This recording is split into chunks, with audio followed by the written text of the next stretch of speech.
Pemirsa, perekonomian Indonesia telah menunjukkan perbaikan di tengah pandemi COVID-19 dengan pencapaian pertumbuhan ekonomi sebesar 7,07% secara tahunan atau year on year di kuartal kedua tahun 2021. Angka itu melampaui pertumbuhan sejumlah negara seperti Vietnam dan Korea Selatan.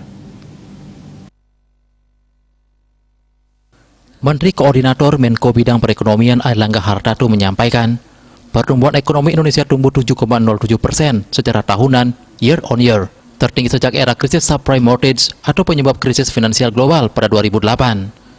Pertumbuhan ekonomi Indonesia juga lebih tinggi dari negara-negara yang telah merilis angka pertumbuhan di kuartal kedua. Menko Airlangga membandingkan pertumbuhan ekonomi Indonesia dengan Korea Selatan Korsel yang tumbuh 5,9% dan Vietnam yang tumbuh 6,6% di kuartal kedua 2021. Ia mengatakan upaya pemerintah Indonesia dalam menekan laju penularan COVID-19 merupakan kunci utama dalam percepatan pemulihan ekonomi kuartal kedua 2021.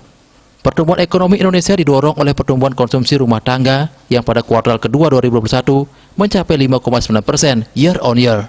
Selain itu, Menko Airlangga menyebutkan permintaan domestik juga terus meningkat karena kegiatan industri berangsur pulih dengan peningkatan kapasitas produksi. Hal itu membuat investasi di kuartal kedua 2021 tumbuh 7,54% year on year. Dari faktor eksternal, menurutnya, perbaikan permintaan global juga telah menjadi stimulus untuk mempercepat pemulihan ekonomi domestik. Ekspor Indonesia tumbuh signifikan, yang mendorong berlanjutnya surplus neraca perdagangan selama 15 bulan terakhir. Permintaan global telah menjadi stimulus tambahan untuk mendorong ekspor tumbuh 31,78% year on year dan impor 31,22% year on year di kuartal kedua 2021. Sementara indikator lainnya untuk pertahanan eksternal, yakni cadangan devisa, juga terjaga dengan pencapaian 137 miliar dolar AS.